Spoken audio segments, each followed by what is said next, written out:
Una feliz tarde para cada uno de ustedes, hermanos. Quisiera juntos tomarnos unos minutos antes de recibir el sábado para meditar en un versículo del libro de Isaías, capítulo 58, versículo 13. Acompáñenme, vamos a abrir nuestra Biblia, Isaías 58, 13. Dice de la siguiente manera: si retraes del sábado tu pie, de hacer tu voluntad en mi día santo, y lo llamas delicia, santo, glorioso de Jehová, y lo veneras, no andando en tus propios caminos, ni buscando tu voluntad, ni hablando tus propias palabras. Versículo 14. Entonces te deleitarás en Jehová. Yo te haré subir sobre las alturas de la tierra, y te daré a comer la heredad de Jacob tu padre. La boca de Jehová lo ha hablado. El contexto del capítulo 58.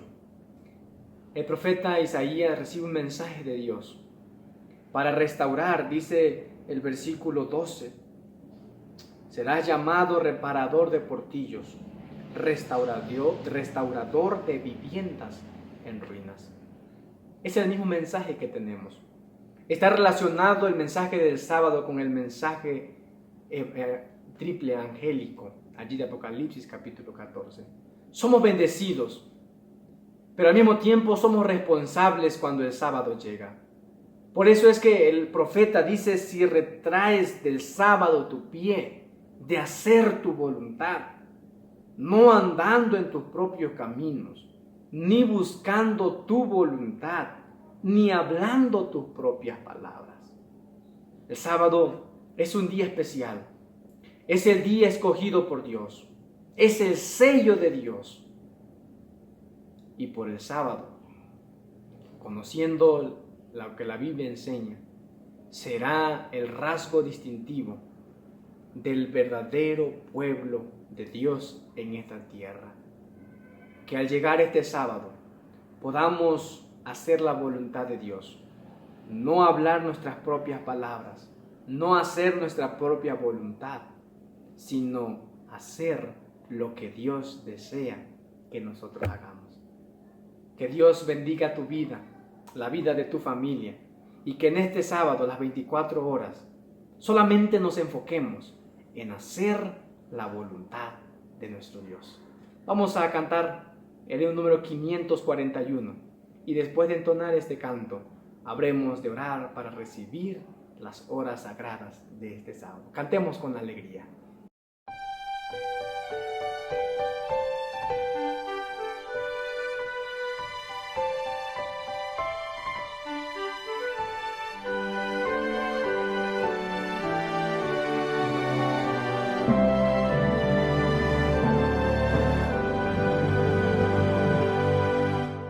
Señor, reposamos en tu santo día, cumpliendo el mandato legado por ti. Reposo buscamos, Dios nuestro, en tu seno, que así ordenaste en el Sinaí, que así ordenaste en el Sinaí.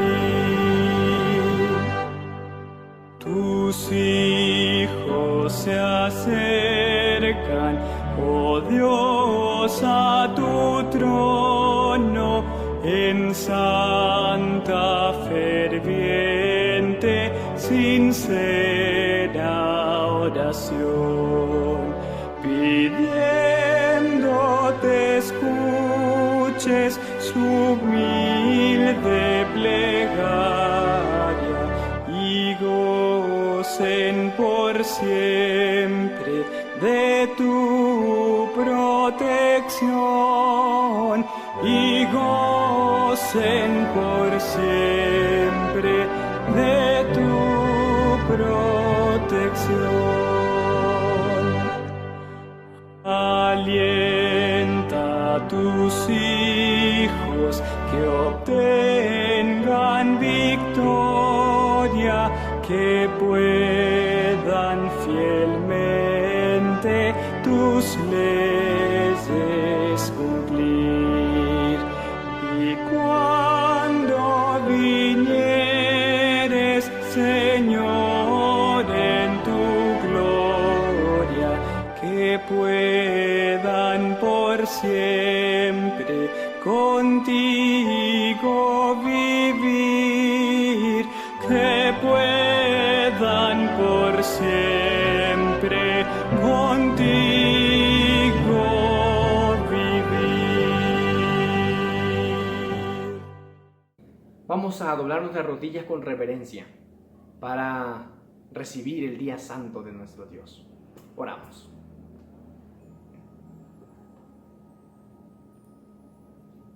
Buen Dios y Padre, Creador del cielo y de la tierra, tu nombre sea alabado por siempre. En esta tarde, Señor, cuando el sol se está ocultando detrás de las montañas, ante ti nos acercamos para darte gracias por tu invariable amor, por tu infinita misericordia, con las que hasta aquí has guiado nuestra vida. Podemos constatar, Señor, lo que tu palabra dice, que eres bueno. Nos has librado de tantos peligros, has provisto para nuestras necesidades. Gracias, Señor, por ello, por cumplir tus promesas en nuestra vida. Perdona, Señor, el pecado de tu pueblo, perdona nuestras faltas, si hasta aquí, Señor, te hemos ofendido. Después de 6 días de la semana, llegamos a este día santo, el día sábado, escogido por ti. Invitación tuya, Señor, para que en este sábado no hagamos nuestra voluntad, para que en este sábado no andemos en nuestros caminos, para que en este sábado, Señor, solamente nos deleitemos en dar alabanza, honra y gloria a aquel que creó los cielos y la tierra. Oh Señor, santifica nuestras vidas, llénanos con tu Santo Espíritu. Si algún miembro de tu iglesia quedó, Señor, con su trabajo inconcluso, o algún miembro de tu iglesia por alguna cuestión, por necesidades económicas, pudiera, Señor, todo ello robar la alegría, la santidad del sábado. Pedimos, Señor, que lo visites y que puedas permitir que tu Espíritu Santo trabaje en ese corazón y pueda ayudar, Señor, a que nada en este sábado nos robe el gozo de poder disfrutar de tu presencia en nuestras vidas. Suple cada necesidad, mora en nuestras vidas, Señor, llénanos con tu Santo Espíritu, habite en nuestros corazones, oh Padre, y permítenos a partir de hoy vivir, a partir de este momento, vivir vidas santas que honren y glorifiquen tu santo nombre. Quédate con tu pueblo, oh Señor, y bendice nuestras vidas, nuestras programaciones, que tu palabra hable a nuestros corazones. Lo pedimos humildemente en el nombre de Jesús. Amén. Un feliz sábado para cada uno de ustedes. Sigamos disfrutando del programa de esta noche.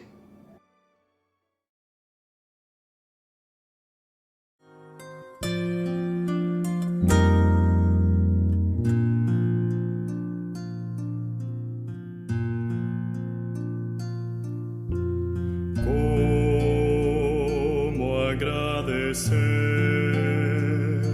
lo que hiciste en mi favor? Aunque indigno soy, me salvaste por tu gran amor. Las voces de 1.000.000 de seres no alcanzan para agradecer, pues lo que soy y lo que espero ser, lo debo todo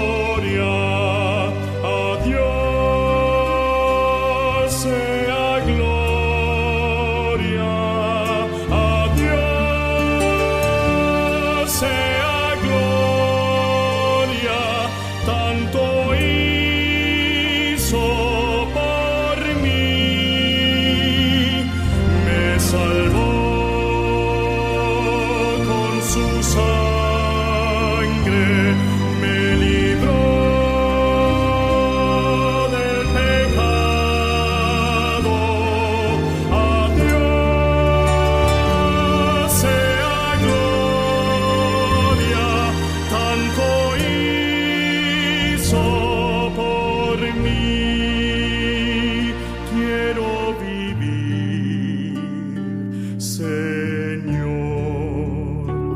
para agradarte solo a ti. Y si algo puedo lograr, te daré la gloria, mi Salvador. Me salvó con su sangre, me libró del pecado. A Dios sea gloria, tanto hizo por mí.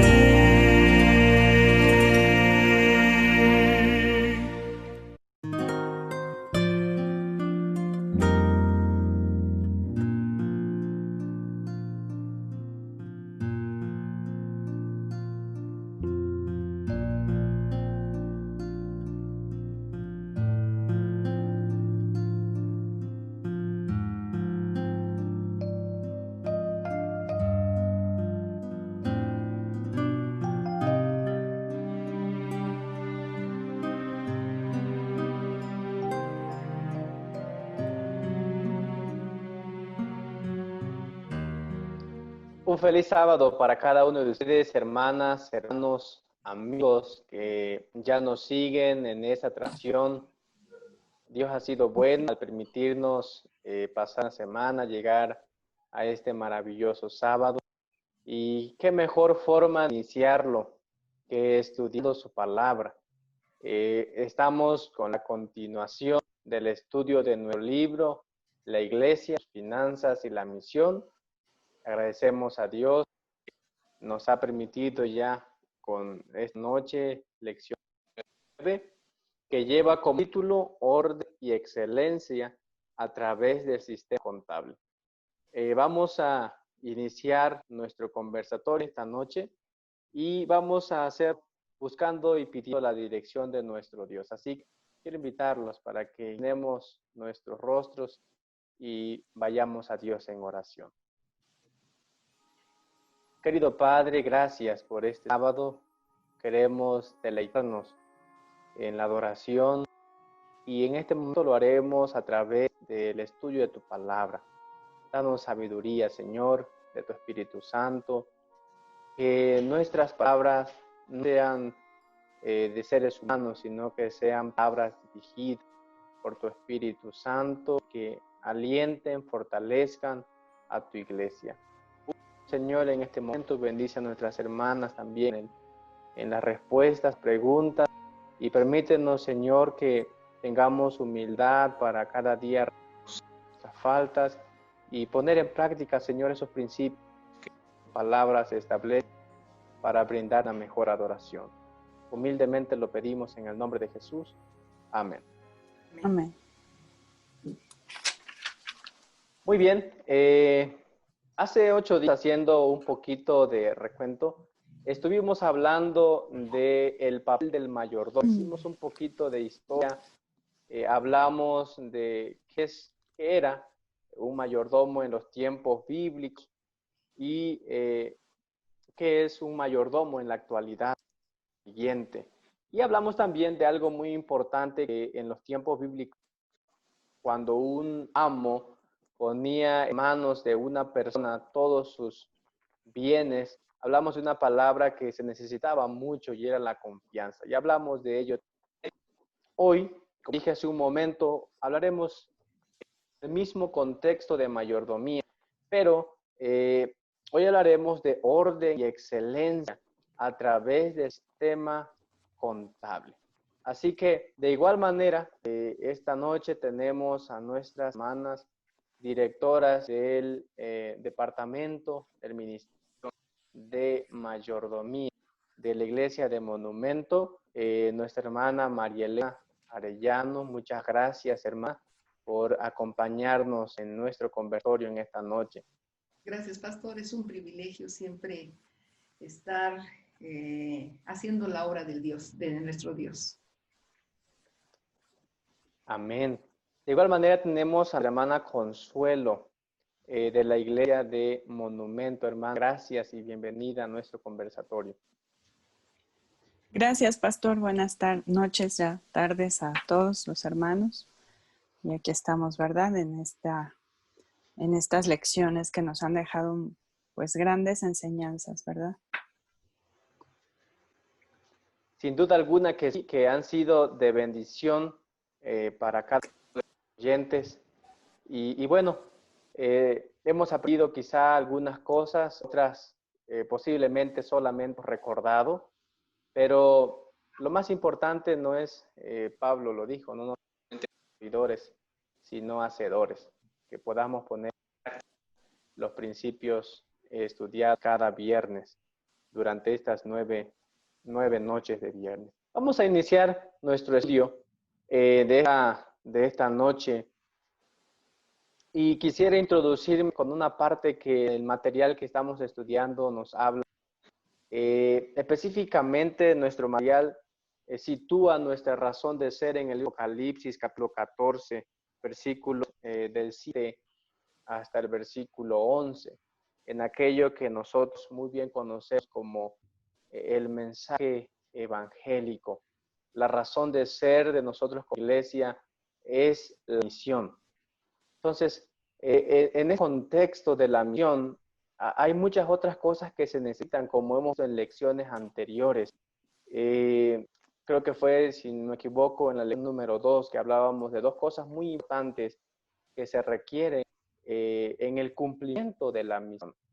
Y en este contexto del cumplimiento de la misión, hablamos también de recursos, de finanzas. Y pedir respuesta a esta primera pregunta: ¿cuáles son los recursos que administra la iglesia? Sí, la respuesta es, nosotros utilizamos humanos, los recursos humanos, materiales y financieros.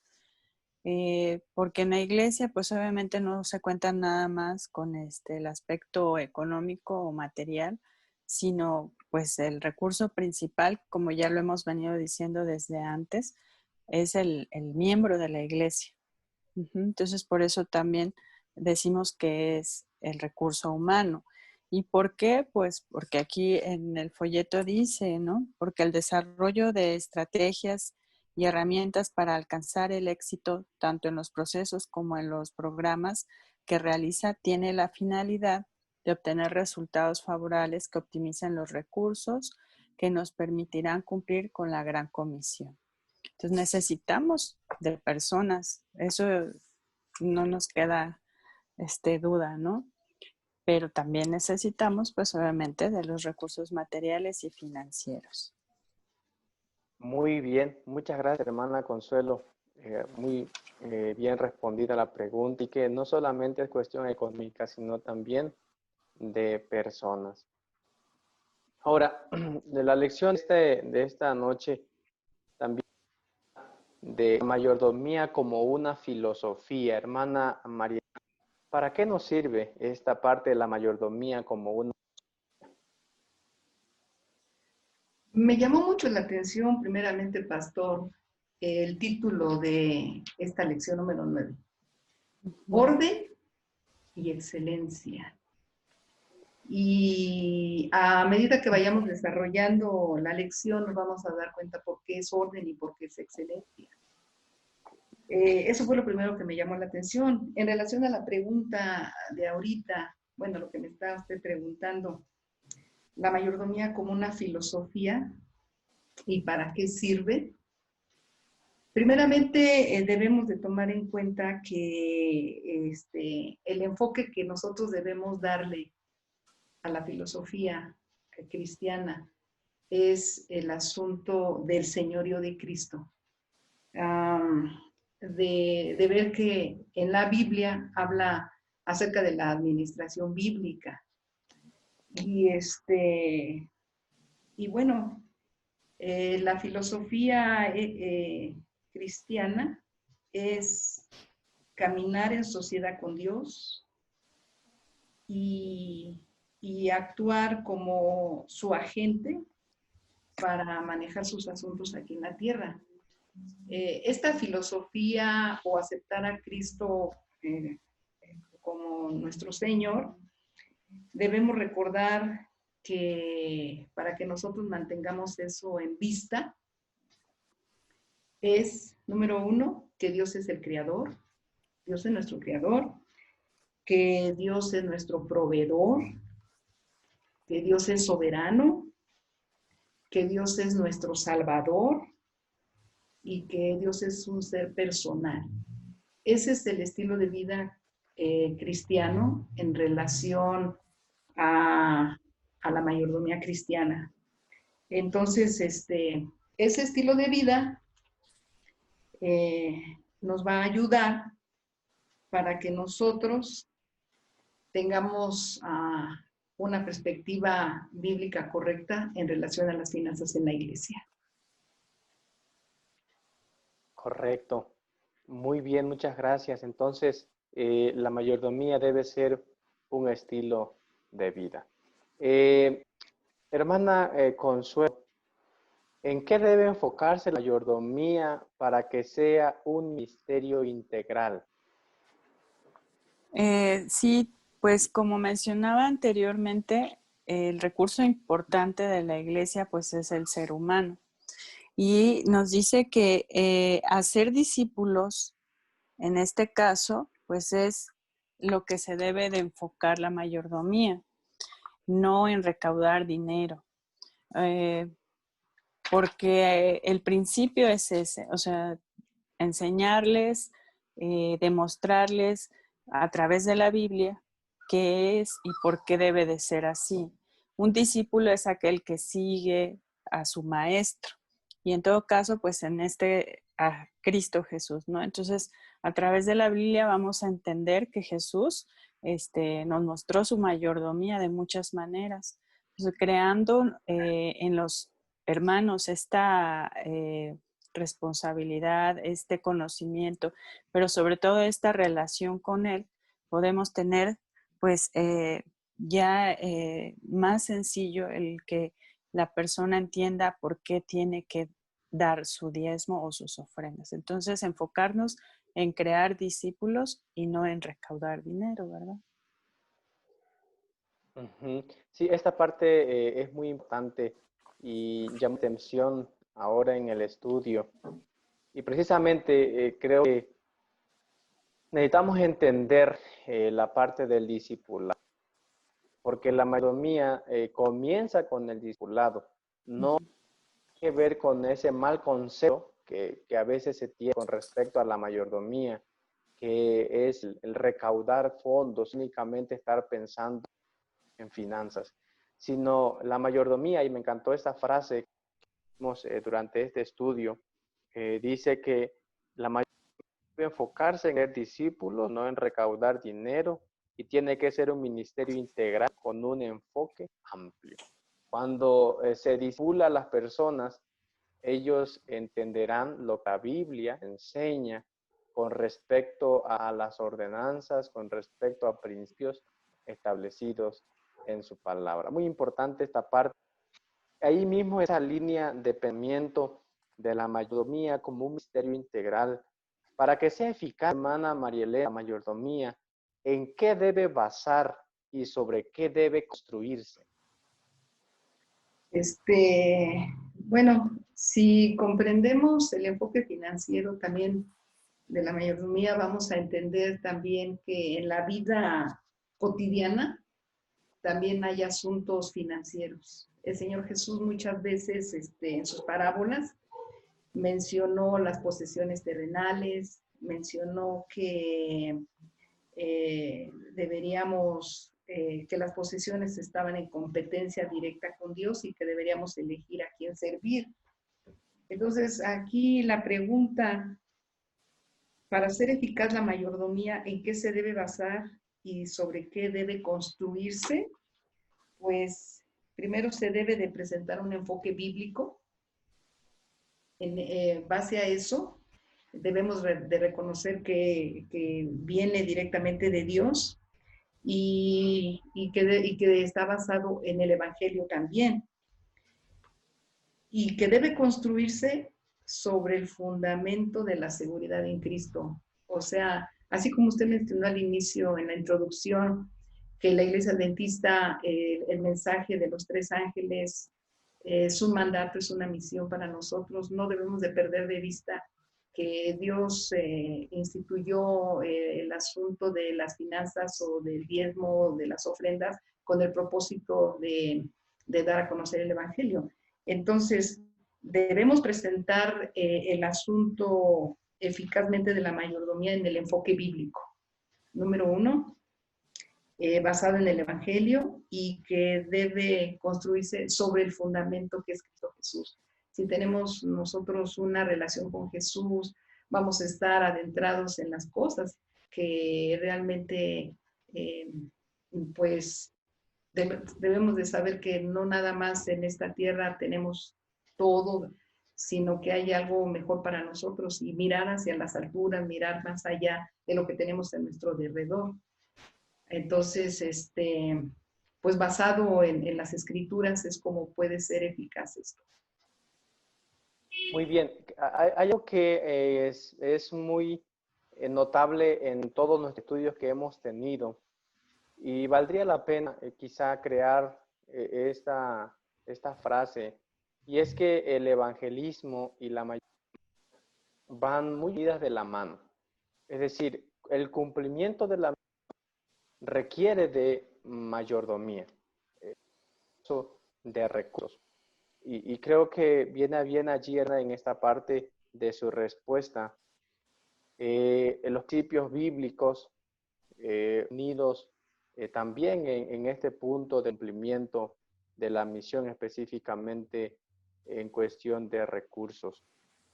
Ahora, hay una pregunta importante aquí en nuestro estudio y quiero pedirle a la hermana Consuelo si nos ayuda a contestar. ¿Qué es el dinero en la vida? Bien, bueno, según lo que este folleto nos indica, porque pues hay muchos conceptos, ¿no? Pero dice que es una combinación de tiempo, talento y energía. Si bien es cierto que pues nosotros para recibir un salario tenemos que dedicar un tiempo, también en nuestro don o talento que tengamos y la energía, ¿verdad? Para producir, en este caso, la remuneración que nos van a dar, ¿verdad? Entonces, aquí eso es lo que dice, que el dinero en la vida es una combinación de tiempo, talento y energía, y es cierto, ¿no? Más que otra cosa, ¿no? Se convierte ya a nosotros en dinero. Antiguamente, pues a lo mejor ni siquiera nos pagaban con esta moneda, dependiendo del país, ¿verdad? Tengo entendido que antes se les pagaba con sal, por ejemplo, que por eso sale la palabra salario, ¿no? Porque la sal era algo muy preciado, servía para conservar alimentos, era muy cara. Entonces, dependiendo del contexto histórico, también podríamos determinar, pero ahorita en este momento, a nivel global, se nos paga con una moneda, dependiendo del país, el lugar, ¿no? Y es el dinero. Entonces, para obtenerlo, tenemos que darle tiempo, nuestro talento y nuestra energía para que nos dé y nos produzca, ¿verdad? Y el reto entonces es integrar a Dios en esta pasión de la vida, que Así pues es. es al que nos dedicamos todo el tiempo, ¿no? Uh-huh. A trabajar. Vayamos a la pregunta número 6, allí mismo, hermana María Elena, ayúdenos a mencionar una de las ramas de la ciencia relacionada con la administración de los recursos y por qué esto es un elemento clave. Bueno, ahorita que habló Consuelito acerca de los dineros, alguna vez alguien dijo el dinero es para contarse, ¿no? Y una de las ramas, como menciona, de la ciencia relacionada con la administración de los recursos, pues es la contabilidad. es la contabilidad. La contabilidad es considerada como un elemento clave dentro de la gestión financiera de las organizaciones, porque brinda una perspectiva clara del rendimiento de los recursos, a la vez que le permite disminuir el riesgo al tomar decisiones. O sea, pues la contabilidad es clave en ese asunto de recabar los dineros, los recursos financieros en las iglesias. Debe de haber una persona capacitada, preparada para llevar contablemente bien delineados pues esos recursos, porque además ahí es donde se dan cuenta para tomar buenas decisiones, si hay suficiente dinero, si no hay, en qué se va a emplear, para qué se va a emplear. Por eso es muy importante, y lo vemos en escala menor cuando tenemos alguna junta en la iglesia, en donde debe de estar presente siempre el tesorero, tesorera, porque ella o él define cuántos recursos hay, si se pueden emplear para esto, para el otro, si estamos en números rojos o no. Por eso la contabilidad es importantísima. Y gracias a Dios que nosotros dentro de nuestra organización contamos con contadores que se han preparado para eso. Así que esta es una de las ramas relacionadas con la administración, la contabilidad. Muy bien, muchas gracias. De hecho, hermana Consuelo, Elena de White, en el libro Testimonios a la Iglesia, en la página 521, ¿cuál es la forma de trabajar que Dios espera en este ramo de la contabilidad, hermana Consuelo? Sí, de forma positiva, podemos decir que requiere de personas que sean cuidadosos, ordenados, obedientes, ¿verdad? Que no sean voluntariosos. Dice aquí la hermana cita de una manera interesante porque dice que no debemos de ser descuidados, desordenados, ¿no? Entonces, poniéndolo de manera positiva, pues obviamente a nosotros nos gusta que seamos así, cuidadosos y ordenados en cualquier sentido, ¿no? Siendo que la contabilidad, como lo mencionaba la hermana, es una rama de la administración que se encarga de llevar asuntos de manera muy precisa, ¿no? De ahí no se le va nada. Dirían por ahí que las matemáticas son exactas, ¿no? Y entonces, pues ahí se cumple ese propósito, ¿no? Desordenados porque, pues imagínense que nosotros en nuestra casa, ¿no? ¿Cómo tendríamos, no? Tenemos que tener un orden en todo y a Dios le gusta, ¿no? El orden. Y obedientes, porque en las cosas que Dios nos da, pues es la obediencia lo más importante, yo creo, ¿no? Más que tener el conocimiento como tal, es saber antes hacerlo, porque Dios dice que así se tiene que hacer, ¿verdad? Y dice aquí textualmente que dice, ni tampoco escogerá conducir hacia adelante y hacia las alturas nobles de una victoria cierta a los que son voluntariosos y desobedientes. Yo no sé, bueno, sí, pues de repente somos voluntariosos, ¿verdad? Queremos hacer lo que nos gusta, pero dice que pues para eso Dios no nos va a llevar a entender algo más, ¿no? Como el hecho de vivir en el cielo y tener esa oportunidad, ¿no? De verlo. Excelente, entonces Dios espera entonces que seamos cuidadosos al ministrar los recursos de la iglesia. Y bueno, creo que en el principio la hermana María Elena habló de excelencia como el título de nuestro estudio. Y por eso el título fue así, porque se está hablando de la manera como la iglesia trabaja y por qué es que Dios, a través de su palabra, a través del Espíritu de Profecía, nos brinda luz con respecto a este tema en este capítulo número 9 de nuestro estudio con respecto a la contabilidad. Entonces, hay mucho más que vamos a aprender en nuestro estudio. Por ello quisiera pedirle a nuestra hermana María Elena que nos ayudara con la pregunta número 8. ¿Qué ha afectado en cierta medida el rendimiento y disponibilidad de los recursos? Bueno, aquí ya estamos entrando en asuntos ya no nada más locales, sino pues externos, porque bueno, en este folleto quienes han tenido el privilegio de leerlo cuidadosamente, hay tanto para compartir, bueno, yo no sé si Consuelito o los que lo han leído hemos aprendido mucho. Sí. Ahorita en esa pregunta que usted está haciendo, pastor, uno podría decir, o los hermanos quizá, ¿a qué se referirá esa pregunta? ¿Qué ha afectado en cierta medida el rendimiento y disponibilidad de los recursos? Y aquí pues estamos hablando de que si sabemos cómo se van distribuyendo los recursos, que después de la iglesia van a la misión y después de la misión los diezmos siguen a las uniones y luego las uniones a las divisiones y luego de las divisiones a la asociación general, ya estamos hablando de una iglesia a nivel mundial. Por eso la pregunta no nada más es a nivel local, no nada más es a nivel iglesia local, asociación o unión, que estamos en el mismo país. Ya estamos entrando en otras dimensiones que nuestra iglesia, gracias a Dios, es una iglesia mundial.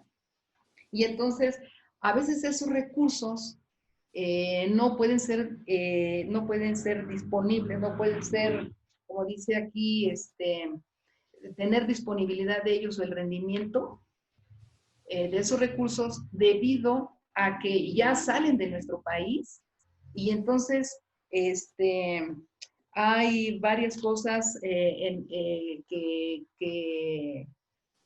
hace que no salgan bien porque hay las monedas de los distintos países, ya que la iglesia es mundial, hace que se ha dificultado, vamos, en otras palabras, se ha dificultado en cierta medida ese rendimiento y esa disponibilidad de los recursos.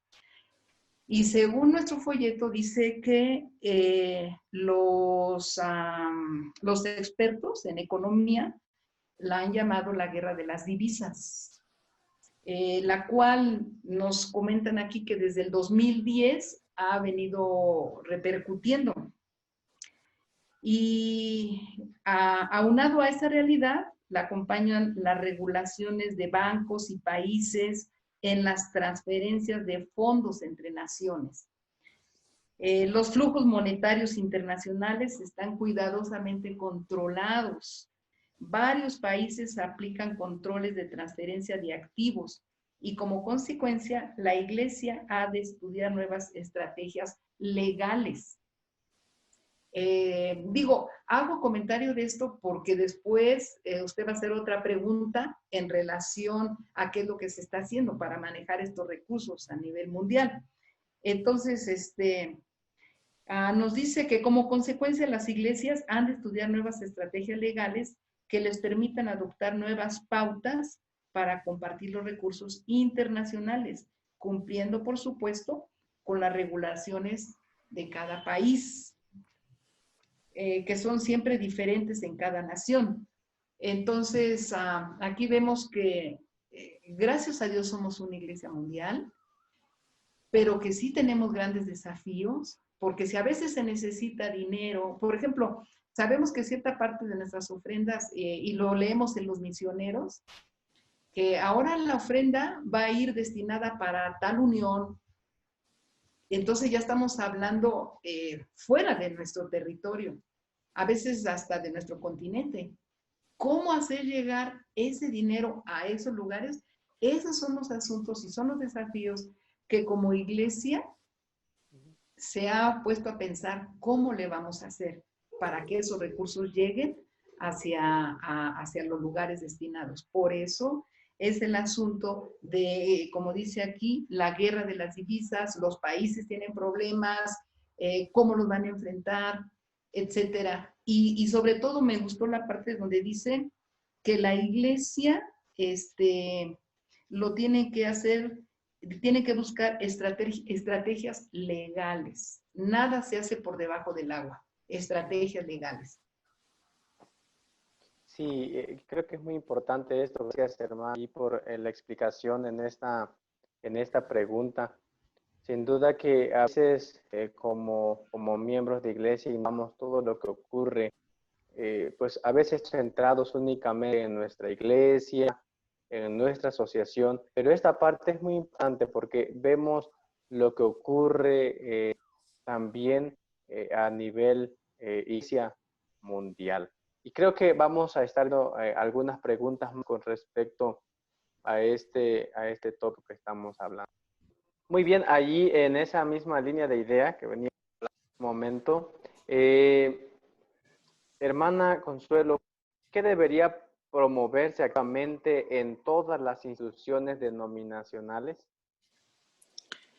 Sí, comentando lo que decía la hermana con la pregunta anterior, en cuanto a las situaciones de problemas que de repente se enfrentan los países al hacer transferencias de dinero, obviamente, debido a que cada país tiene una legislación y cada banco, pues obviamente tiene una manera de llevarse diferente. Entonces, lo que nos está diciendo aquí es que cada iglesia debería de ser autosuficiente hablando financieramente. Dice que todas las instituciones denominacionales deberían ser autosuficientes. Esto quiere decir que sean iglesias de sostén propio, no y de manera en la que ya no tuvieran nada que ver con, pues obviamente, con toda la administración o la asociación, no está diciendo eso, sino que tuviera también la capacidad de que si no se le pudiera ayudar, bueno, al menos así yo lo entendí, que pudiera tener sus propios recursos también para autofinanciar, en este caso, la iglesia pequeña o local, debido a esta situación que se está presentando a nivel global. Porque aquí nos menciona que hay como ciertas variables, ¿no? Por ejemplo, en las normas internacionales de contabilidad, en las normas internacionales de información financiera, son limitaciones cada vez mayores, dice, en los procesos contables en cuanto a estos principios, obviamente, contables y su actualización. Ajá, entonces, esta es una realidad, la verdad, dice que conlleva la necesidad de adaptar y desarrollar nuevos esquemas contables y tecnológicos, acordes con las necesidades de una organización mundial que opera bajo conceptos de corporación multinacional. O sea, estamos hablando de algo grande, ¿no? No nada más a nivel local. Entonces, esto dice que constituye un verdadero desafío en cuanto a los ajustes de procesos y los sistemas de relación interinstitucional con la iglesia. Recordemos que la iglesia, pues obviamente, legalmente tiene que presentar, pues como cualquier empresa, cuestiones fiscales, ¿no? De dónde vienen los recursos, por qué, de dónde se obtuvieron, cómo, o sea, no, y lo sabemos porque, por ejemplo, aquí en México dice que las regulaciones de este país, de nuestro país, limitan mucho el envío de recursos denominacionales por los métodos tradicionales de la iglesia. Y la División Interamericana dice ya ha tomado acciones conjuntamente con el asesoramiento de la Oficina Legal de la Asociación General. También, por ejemplo, nos menciona de Colombia y de Venezuela, ¿no? Y sabemos que la economía de ciertos países es muy mala. Digo, aquí no estamos tampoco muy bien, pero pues hay otros lugares donde la verdad es que sí es terrible. Conocemos los casos de Venezuela muy, muy sonados, ¿no? Entonces, por esta situación hace mención el autor de que sea autosuficiente, ajá, o que en este caso sea de sostén propio. Ujú. Sí, creo que hay que entender bien esa parte que menciona el material, autosuficiencia financiera. Hay un ejemplo muy claro, ¿no? Cuando vemos a una filial, porque la iglesia es filial, que depende de una iglesia organizada, y hasta que no sea, no tenga la oportunidad de sostenerse ella misma como iglesia, siempre va de la iglesia matriz, en este caso de la iglesia organizada, de la cual está saliendo. Entonces, la idea viene de allí, que las instituciones organizacionales deben ser autosuficientes, es decir, así como una filial, hasta no tener los recursos suficientes para sus propios gastos, entonces lo que se pretende, lo que se desearía, es que todas las instituciones denominacionales fuesen autosuficientes en este sentido, de poder ellos sostener sus propios gastos que como institución u organización pues puedan tener. Muy bien, entonces vayamos a la pregunta número 10, los que nos están siguiendo con su material digital. La pregunta número 10 dice, hermana Marena, ¿cuál es la herramienta contable que utiliza la organización en la mayoría de sus instituciones y cuál es su función? Sí, ¿cuál es la herramienta contable que utiliza la organización en la mayoría de sus instituciones? Bueno, ya retomando lo que anteriormente dijo Consuelito, y viendo que cada vez la situación tiene más limitaciones, tenemos entendido que tanto administradores, auditores, tesoreros, gerentes financieros, contadores de nuestras instituciones se han dado cuenta de que pues hay limitaciones para que salgan los recursos. Hay dos siglas, que unas son NIC, que significa Normas Internacionales de Contabilidad. Normas Internacionales de Contabilidad. Y las otras siglas es NIIF, que significa Normas Internacionales de Información Financiera. O sea, que los dineros no nada más aquí quedan para entre nos o lo que sea, no. Nosotros tenemos que dar cuentas al gobierno. Entonces, la Iglesia Adventista, reconociendo los desafíos relacionados con los procesos contables, se enfoca en aplicar la tecnología más avanzada. Qué bonito, o sea, formamos parte de una iglesia que está preocupada en que las cosas sean con excelencia, como dice aquí, con excelencia y con orden, o con orden y excelencia.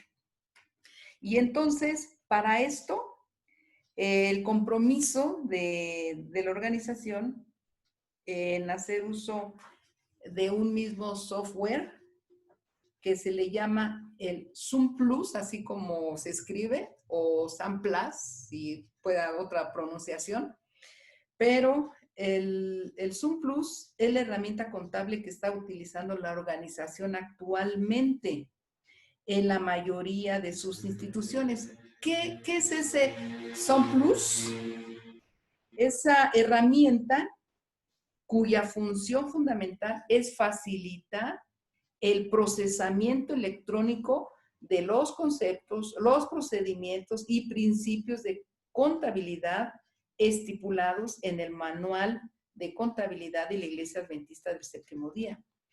El SAM Plus es también una poderosa plataforma de desarrollo que facilita la creación de módulos que además satisface los requerimientos contables denominacionales y a la vez permite satisfacer los requerimientos gubernamentales, regionales y generales.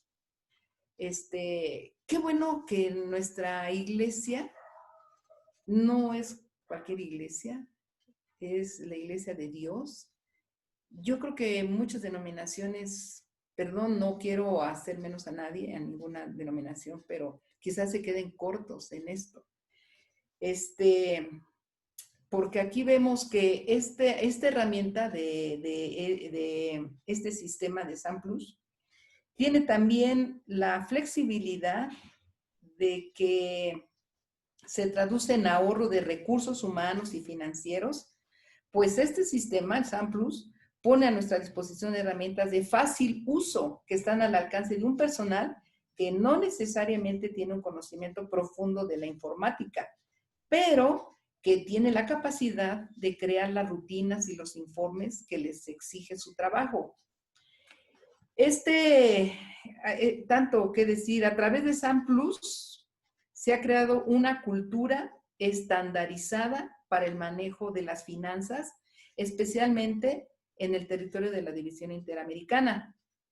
Otra cualidad es el manejo armonioso, dinámico y efectivo de las distintas monedas que permea el ambiente contable en nuestras entidades. Todo esto, en eso es que nuestra iglesia se ha preocupado y ha usado y ha buscado esa herramienta contable y vemos que su funcionamiento no es local, es mundial.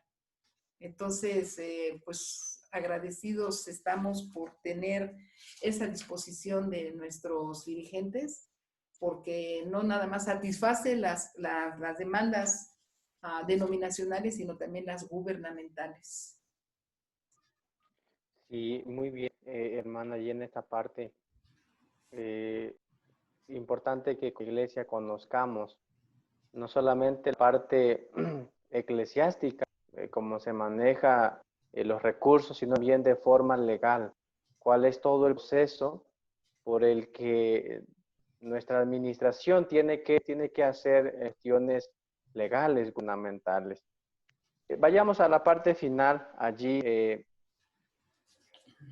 como parte de conclusión, hermana Consuelo, ¿por qué se dice que las finanzas son un campo de batalla espiritual?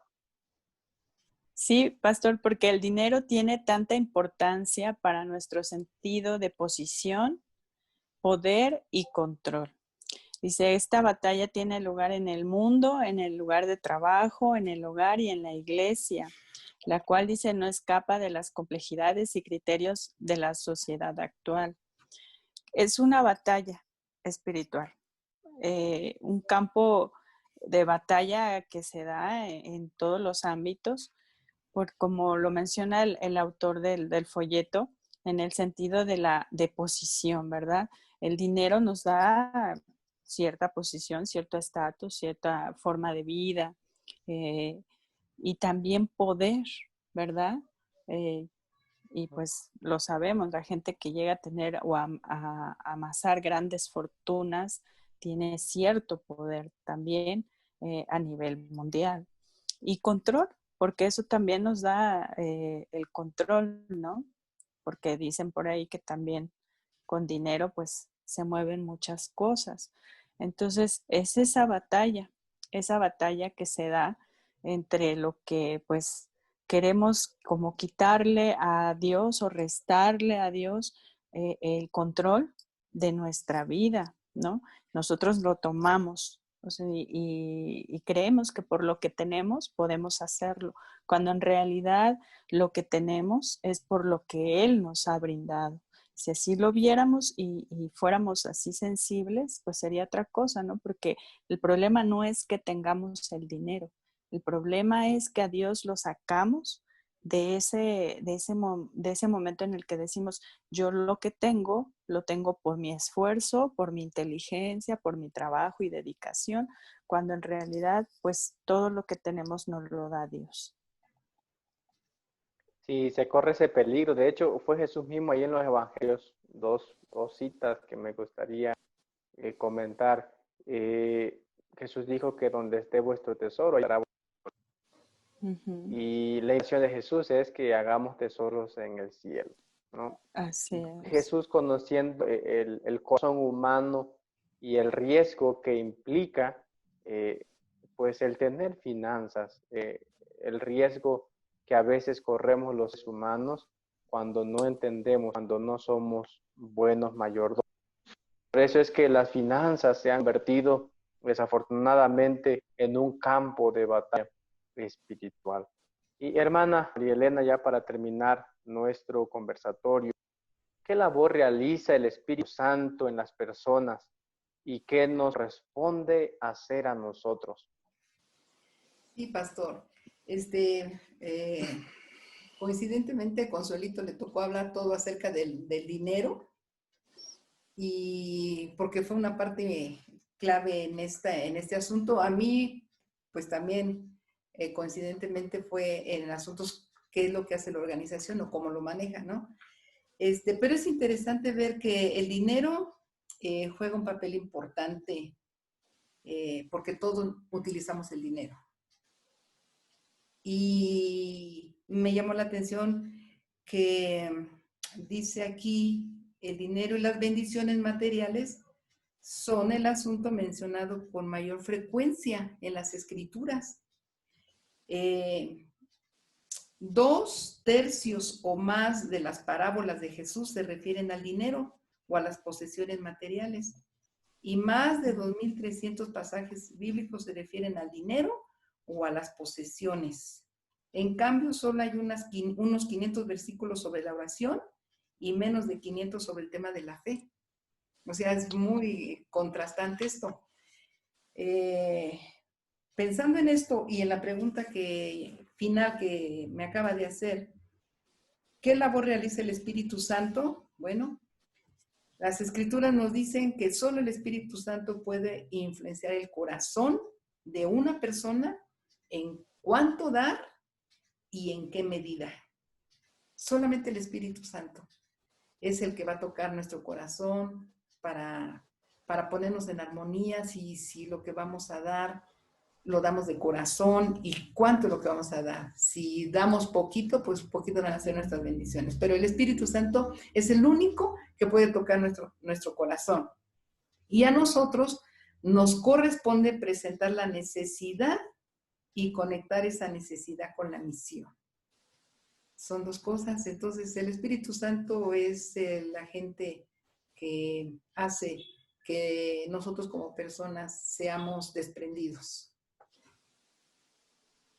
Significa entonces, hermana, que necesitamos dejarnos influenciar cada día por el Espíritu Santo para que Él nos convenza de nuestra necesidad de ser buenos y fieles mayordomos. Así que hemos llegado a la parte final de nuestro estudio de esta noche y de manera breve quisiera pedirle una conclusión a cada uno de ustedes. Hermana Consuelo, si nos ayuda. Sí, pastor, pues viene aquí una parte que me gustó mucho y dice de manera textual que nosotros tenemos la oportunidad de invertir en el reino de Dios por la manera que manejamos sus bendiciones. Dios dice que pudo haber financiado su iglesia directamente, en cambio eligió unirse a nosotros y confiar en que invirtiéramos sus recursos en su reino. Pues digo, si nos dijeran que vamos a participar de alguna asociación con alguna persona que tuviera muchos recursos económicos, pues no lo pensaríamos, ¿no? Quién sabe si pues alguna ganancia tendríamos, dirían por ahí, ¿no?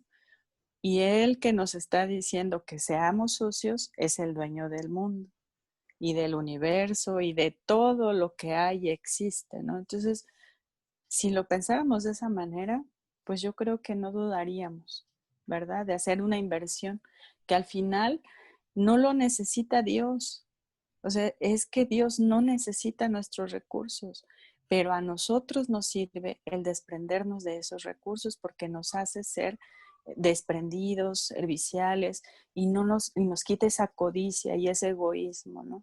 De decir, todo lo que tengo es mío y es por mi trabajo, ¿no? Entonces, si lo pensamos así, pues hacemos tesoros en el cielo, ¿verdad? Allá donde algún día podremos ir. Entonces, invito a los hermanos a que nuevamente lo reflexionen. de esa manera y como dijo la hermana, el Espíritu Santo nos influye a seguir obedeciendo a Dios. Muy bien, muchas gracias, hermana. De igual manera, hermana Mariana, si pudiera compartirnos una breve conclusión. Sí, pastor, cada día va a ser más difícil que va a haber más desafíos en cómo nuestros recursos se puedan ir hacia donde Dios quiere que vayan. Si ahorita nuestra iglesia a nivel mundial ya busca una manera cómo lleguen esos recursos a los diferentes lugares, yo creo que es el tiempo de nosotros invertir, porque al rato ya no se va a poder, ya no se va a poder, y lo que queramos hacer en ese entonces ya va a ser demasiado tarde. Y es muy bonito saber que lo poquito que damos, o nuestra parte, la parte que damos, cómo trasciende hasta otros países, hacia otros lugares, y que hay personas dedicadas en pensar cómo van a hacer que ese dinero llegue felizmente para que produzca frutos. Así que debemos nosotros de pensar que lo poquito o mucho, lo que demos, va a trascender. Y que ahorita que todavía tenemos fronteras abiertas para eso, con el SAM Plus o con todas esas situaciones, pues hagámoslo. Y como dijera Consuelito, pues que darle oportunidad al Espíritu Santo para que conmueva nuestro corazón. A lo largo de la Biblia nosotros encontramos que Dios quiere de su iglesia orden y excelencia. Y alabamos a Dios porque ha guiado a nuestra iglesia y lo que más se busca es el orden y la excelencia. Que Dios bendiga su palabra en esta noche, sigamos disfrutando de este sábado y vamos a terminar con una oración, nuestro estudio de esta noche, pidiéndole al Señor que no solamente nos ayude a entender y a comprender las lecciones que deseamos cada día, sino que nos ayude a ponerlas en práctica también. Vamos a cerrar nuestros ojos y terminamos con palabras de oración. Cariñoso Padre, Creador del cielo y la tierra, alabado sea por siempre. En esta noche, Señor, ya han pasado los primeros minutos de tu día santo. Hemos iniciado estudiando un tema muy importante como lo es el orden y la excelencia. Te agradecemos, Señor, por nuestra organización, por la iglesia a la cual nos has permitido pertenecer, porque sin duda que tu Espíritu Santo a tu iglesia. Permite que el estudio de tu Espíritu Santo nos ayude para no solamente entender y aprender, sino poder ser hacedores de tu palabra. Quizá hay muchas cosas que no queremos entender, pero hay algo que sí queda muy claro, Señor, que para el cumplimiento de la misión se necesitan personas, se necesitan recursos, se necesitan talento, disposición. Permite, Señor, que podamos ser buenos mayordomos, que tu Espíritu Santo transforme nuestras vidas, abra nuestro entendimiento para poder, Señor, cumplir con cada uno de los principios que tu palabra nos enseña. Por favor, Señor, bendice a Tesia en este sábado. Asístenos con tu presencia. Bendícenos, Señor, con tu Espíritu Santo y permítenos regocijar.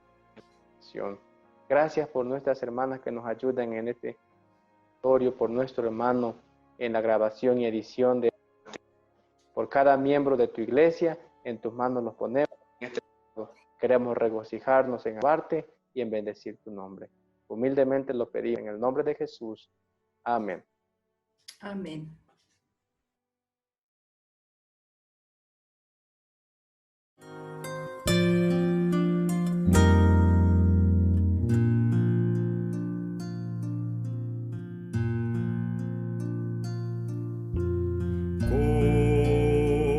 ¿Cómo agradecer lo que hiciste en mi favor? Aunque indigno soy,